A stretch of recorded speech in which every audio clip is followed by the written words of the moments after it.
Teresa, we've made it. We're here. It's great to have you. How are you today? I'm great. And yourself? I'm good. I'm good. I know we've been trying to tee this up for a little bit, so it's awesome to be on there. But today's about you. So I'd love to dive straight into it, if that's okay with you. Yeah. All right, let's start from the top. Please introduce yourself, the title that you'd like to go by. I know you might have a few, and what exactly it is that you do. Okay, awesome. So I do many different things that all make me happy.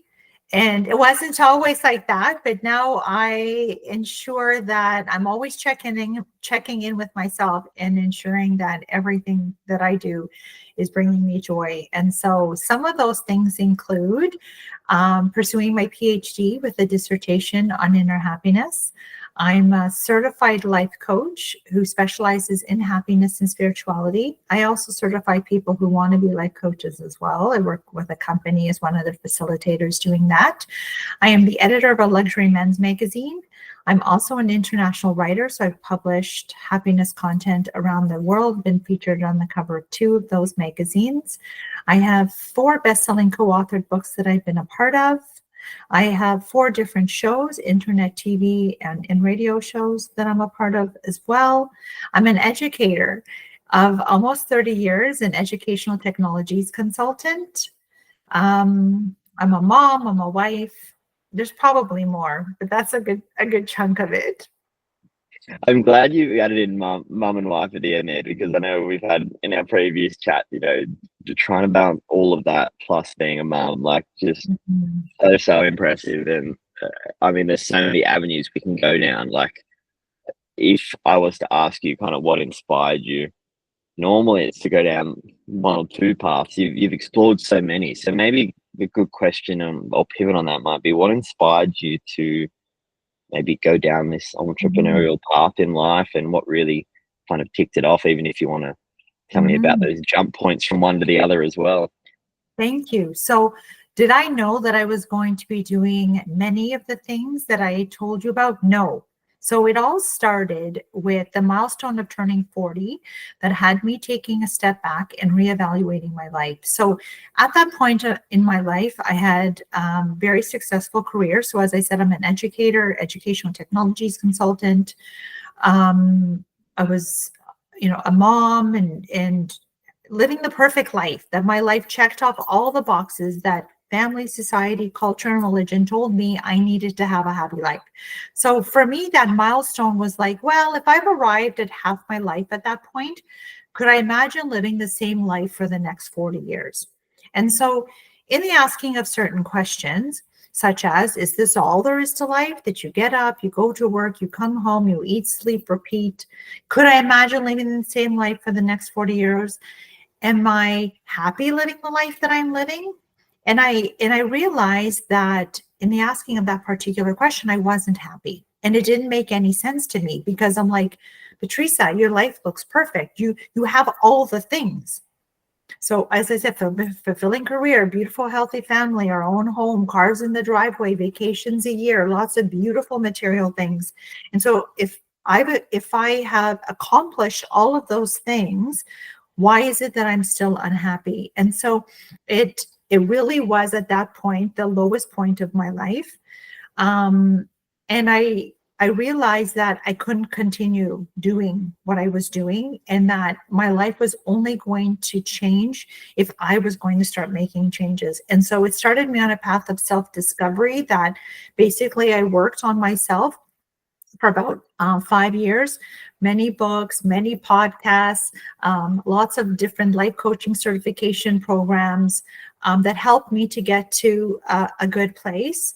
And then I realized that as an educator, that I could start to teach other people about some of the things that I had learned. And so that's where then I started my own business, which is called the Steps to Happiness Coaching. And I began to coach other people. I also then partnered with a company where, as I said, I'm a facilitator for them, and I certify other people who want to be life coaches. And it also became part of my mission of helping to make the world a happier place. And so I'm like, well, how am I going to share the steps that I followed to as many people as possible. And so that led me to public speaking. So I'm a multiple time TEDx speaker. And I hold workshops and talks. I get to talk to you. I get to be, featured on different people's shows. I have my own show that I get to meet great people on. So it led to like this entire other world that I also always wanted to pursue my PhD, but I was like, but what am I going to do it on? Like, what would I be this passionate about? And it ended up being happiness. And so the lowest point of my life led to me exploring a whole bunch of other great things that I would never have imagined before, because I thought my life was full. Although full on the outside, although on the inside, I always felt like there was something missing and that there was a void in my life that no matter how much more I bought, how much more education I got, how much more job experience I got, how much more I tried to help people, I always felt that there was something missing. I now know what the something missing it was. And it's all been part of like my mission of helping to make the world a happier place. So beautiful, and it's quite magical that I mean, you may be able to correct me on this, but it sounds like the missing piece was chasing or pursuing happiness as that core mission and bringing that into others. Is am I off the radar there? What was missing for you there, Teresa? It's definitely part of it that now I talk about the misconceptions of where we believe happiness is found. And so I lost myself in those misconceptions. And so my TEDx talk is entitled, Does Money Buy Happiness? And so I invite people to check it out. It does share more about my story and some of the practices that I started that helped me to get to a happy place. But those misconceptions lead many of us astray. And so now research has shown that a lot of those things, which include our possessions, positions, titles, degrees, relationships, experiences, and appearance. So where we say things like, I won't be happy until I finish my degree. I won't be happy until I get that promotion. I won't be happy until I pay off my mortgage. I won't be happy until I lose those 10 pounds. I won't be happy until I go on that vacation. I won't be happy until I find that perfect person. It's like happiness is always somewhere outside of ourselves, and we just have to find, buy, earn, or achieve it. And then we realize that we acquire those things and then we feel good for 3 days to a week. And then we're left trying to chase that next best thing that's going to make us happy again. But that's all really pleasure. It's just external things that please us for a little bit. We feel good for a little bit, and then we go back to feeling how we were before. True happiness is much deeper than that. And so the something missing was two things. Number one was my true and authentic self. So I had lost myself in the living of my life. That one of the things I realized at that point was when I was having coffee with a friend and I said to her, I've lost myself in the living of my life, that in trying to be the perfect mom, perfect wife, perfect daughter, perfect employee, perfect daughter-in-law, perfect whoever I thought I needed to be, and to meet other external expectations for what I thought I needed to have people love, like, and accept me. And so I lost myself. I didn't even know who I was. Like, who is the real Teresa? I don't know, because I was wearing so many different masks in all those different spaces. So it was like Teresa at home was one way. Teresa with her in-laws was another way. Teresa at school as a teacher was a different way. With my friends, I was a different way. It was like I actually didn't know. And so the something missing, that often if you do feel like something missing, it could be your true and authentic self, that you're not living as that everywhere in your everyday life, on social media, in like different spaces, and that you should ask yourself, is it the real you in every aspect of your life? And that you trying to fill it in all of these different ways is not really the right way to go about doing that. So powerful, and I don't say that just blindly or wildly, but it's so true. It's so easy to get caught up in trying to fill the mold or fit the mold of someone else's little world where you might spend an hour of your day, and even online social media, like chasing that little glimpse of fame. You can easily change who you are, and away from that authentic self. And those people closest to you will notice that. They'll probably call you out for it, be like, "You're being really, really weird." I mean, it's different, obviously, if they've gone back to their authentic self online and they're having that one, that one version of themselves that maybe they knew from 5 years ago, but very different if they've changed to just try and fit their perception of what would make them happy. So really cool. It's probably one of the deepest starts to one of these I've ever had. So thank you for bringing Thanks. that to light. I appreciate it. I mean, you've already touched on some challenges and obstacles there. Was there a moment when you thought during this transition period, like, what am I doing? I'm unraveling the world, or is there any really big challenge you've kind of overcome and just still charged through to be here today?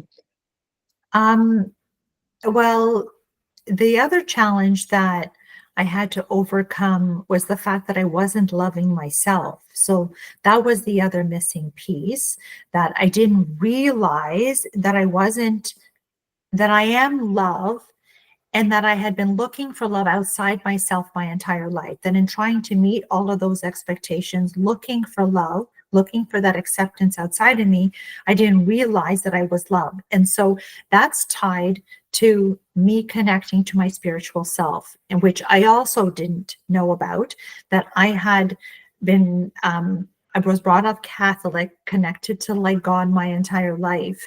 And again, through the different things that were said to me, including my spiritual leaders that said to me, well, God is at church, and unless you get to church, you're not with God. And I was like, well, I'm struggling, and there's no one on this planet that's going to be able to help me with all the questions that I have. Only God knows. Only my inner being knows why I came here. And that I also thought, well, maybe that's something missing, is that I'm not living my true purpose. Maybe that's why I feel like something is missing. So all of that actually had led me to that. These questions had led me to go see a medium. And so I said, listen, I have a stack of books on my nightstand of different people that are hearing from God, seeing from God. I have questions. I need help.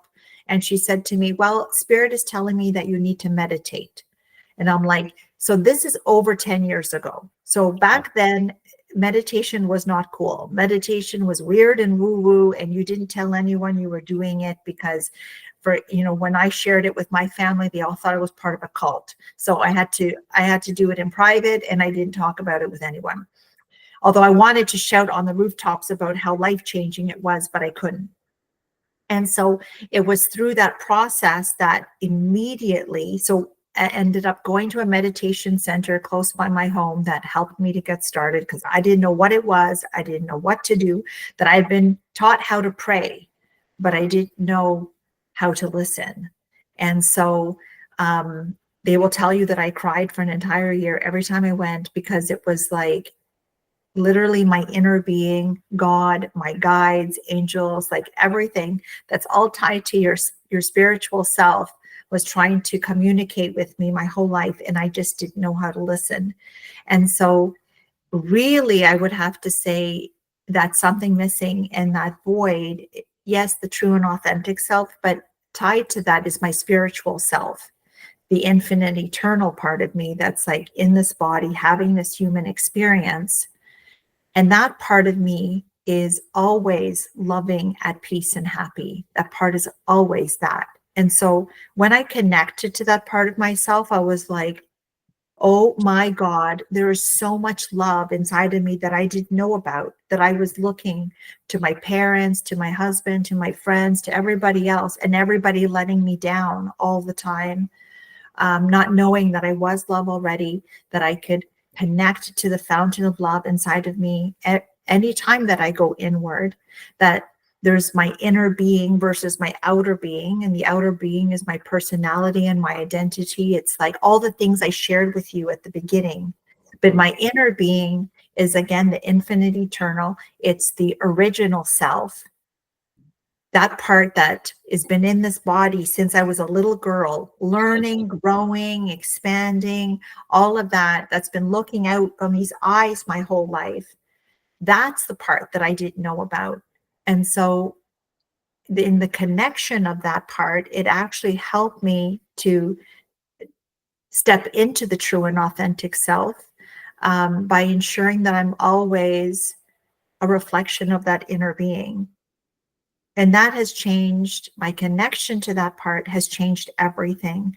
It's also what my dissertation is based on, that my understanding now of what true happiness really is, that it's not even how a lot of science seems to talk about happiness, again, very much about activity through work and through outside things.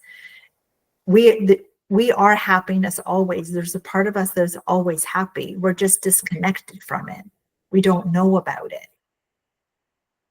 Beautiful. It's, I mean, you've brought up a great pivot point, because just as where I wanted to kind of take it. I mean, you're giving us so much foundation on your journey and where you've come from, and I guess why it is important to start looking outside the box, and maybe inside the box is a better version of the self as well, a better connotation of that saying. But for those looking to, I guess, connect with you personally more after listening to this, reading this, what do you think sets you apart from the way that you connect with them versus other happiness coaches out there, Teresa?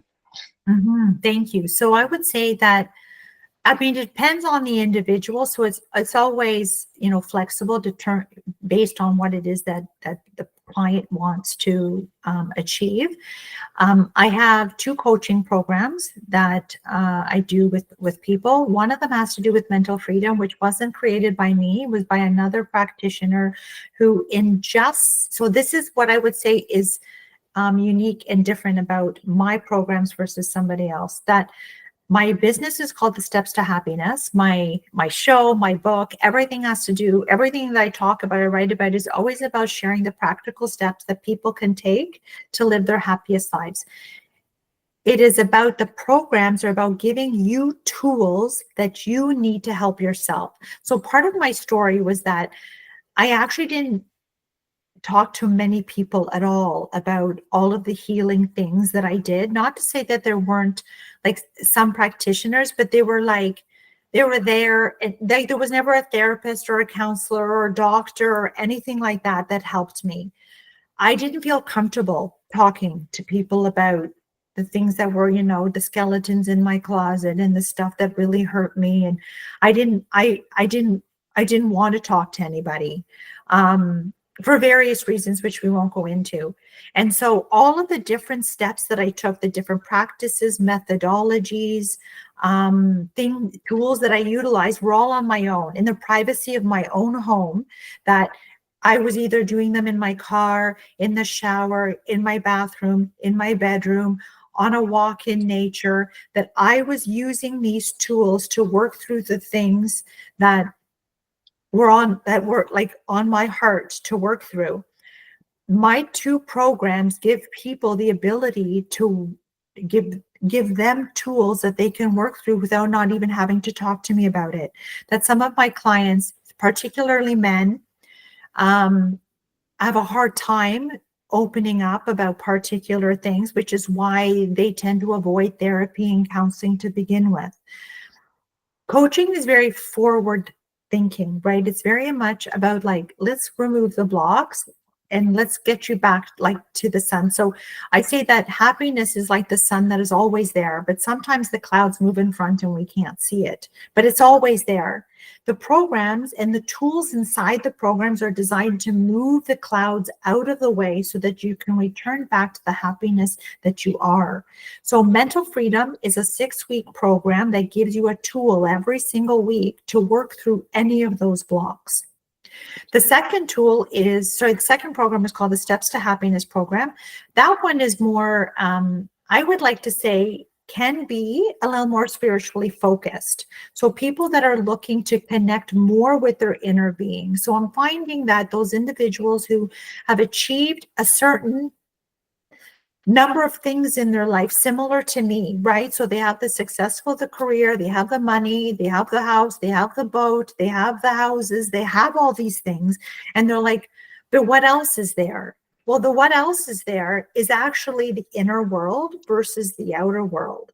And so that program is designed to help you to understand what true happiness really is, and how do you connect with it? How do you allow it to really change? It really changes your entire life. Like you no longer see the world or yourself in the same way. And so it helps you again to build this happiness toolkit with tools that you can work through, and you have these things to turn to for the rest of your life. That there is no that, oh, I need to talk to Teresa. Like, of course I'm always here, but my job is to give you tools that you need to be able to, like, on the fly with whatever happens every single day, that you That's know sort of how to work through them. so cool. And it's quite an interesting take on it as well, because sometimes you will have coaches that maybe do play more for the long-term relationship and a bit more dependence than the independent. So yeah, cool to hear that that's just another, another feather to the bow that, is why they should choose to work with you if they've thought about defogging or removing those clouds, finding the sun again. So thank you for that. Might be one of the easiest questions I ask. I know that sometimes this can tie up a few of my interviewees, but what's one line, one quote that's either helped you find your happiness, or one that you give to your clients there? So I think there are a couple different ones, but the one that I really love the most is by Gandhi. So be the change that you wish to see in the world. And I love that quote because it puts the ownership on you, that most people don't take full accountability for their life, in that we are creating the life that we are living every single moment with every single choice that I make. So when I get up in the morning and I have a choice what to do first, I can go to the washroom. Oftentimes I come into the kitchen and I get the coffee that I have been like wanting since the night before. I love my coffee in the morning, is like my literally my first joy. Like when I go to bed, I'm like, I can't wait to have coffee again tomorrow. Like I just love my morning coffee. And it's that first cup, which is just like the best. The second one isn't as good as the first one. And so when you have choices throughout the day to make all the time. So like when your body doesn't feel good, you have a choice. You can either continue to sit there while you're at your computer, or you can get up and have a stretch and go for a walk, or if you're feeling hungry, to go make yourself a sandwich, and you choose what kind of sandwich you're going to make. It's like all day long, you are choosing the life that you're creating. And the greatest indicator of how happy you will be in the future is how happy you can be now. Now, everything outside of ourselves is outside of our control. Everything. All I can control is myself. That's it. My family's outside of my control. The weather is outside of my control. The world at large is outside of my control. I only have full control over myself and the life and the choices that I am making moment by moment. That is hugely empowering, because I am always choosing my response to the world around me. So even when I'm stuck in traffic, I am choosing my response to the fact that I'm in there and maybe starting to feel uncomfortable. And what am I going to do about this?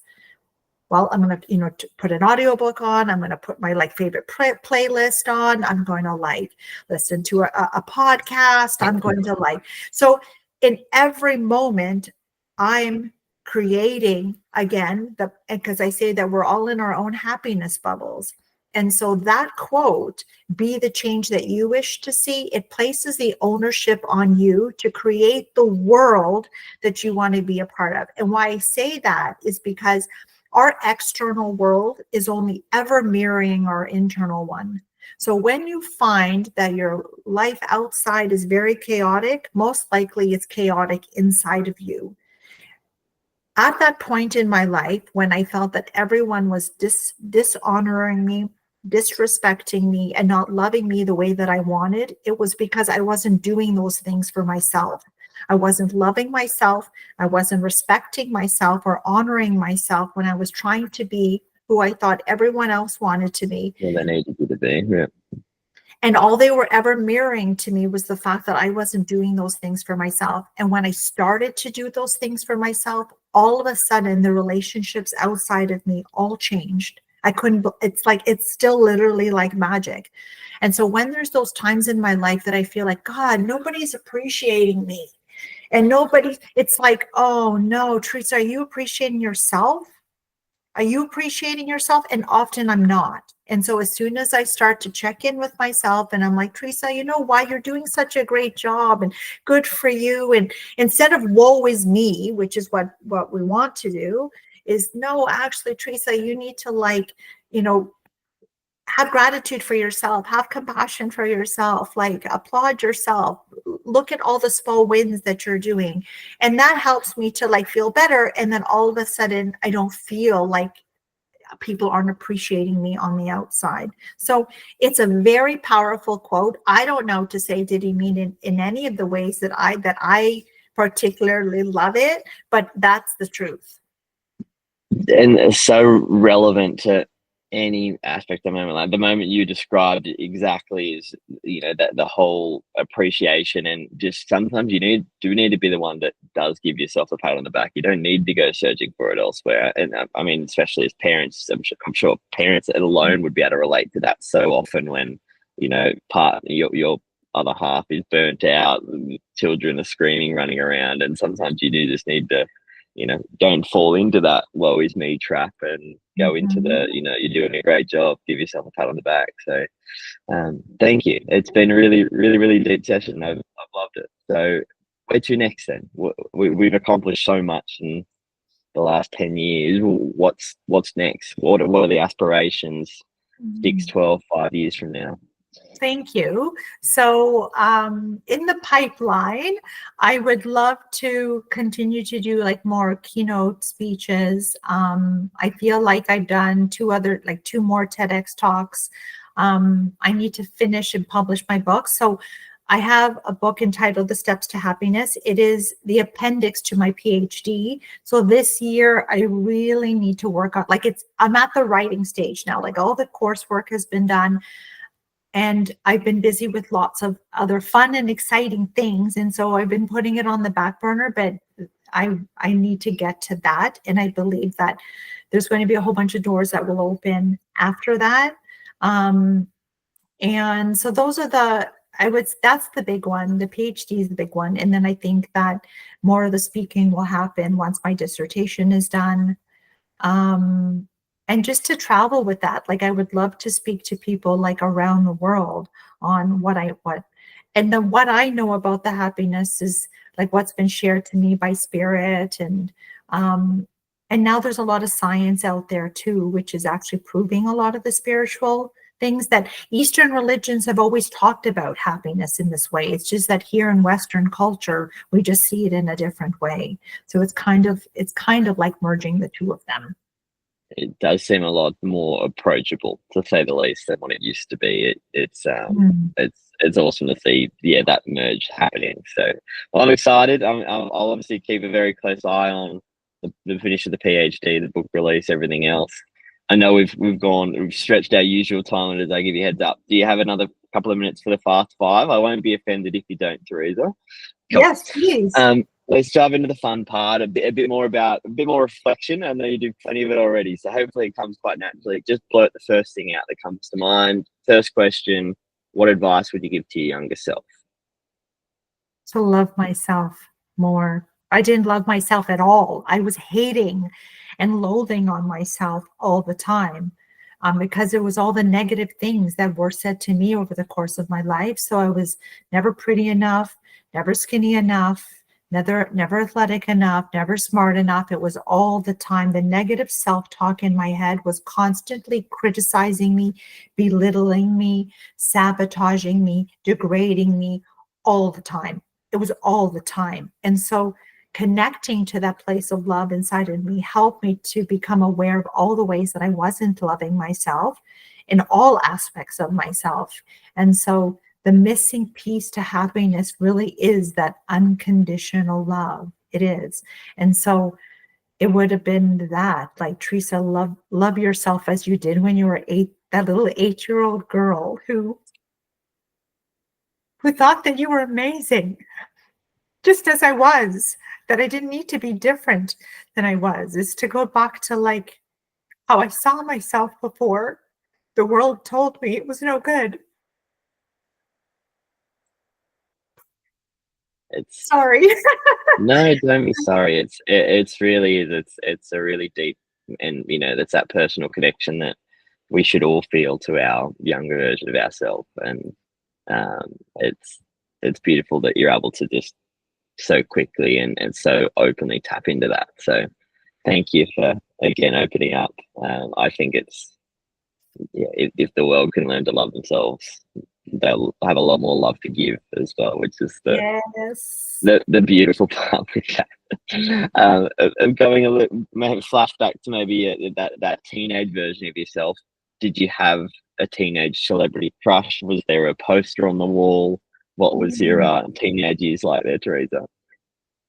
Um, I would say that there were different bands that I liked, and so Depeche Mode was like probably it's probably too young for you, but that was I won't recall it. No. one of my favorite bands. I remember having them like a poster, but I didn't have like a certain celebrity that I looked up to or anything like that. Beautiful. There's always at least one band, so I'll add it to the list of research. I'll give them a listen, and we'll tune in. Favorite podcast you listen to? What's the top of the list at the moment? Famous what? Your favorite podcast you're listening to at the moment? Oh, favorite podcast. I don't have a favorite one because I listen to like different. I have an app, and so there's different ones on the app that I can tune into.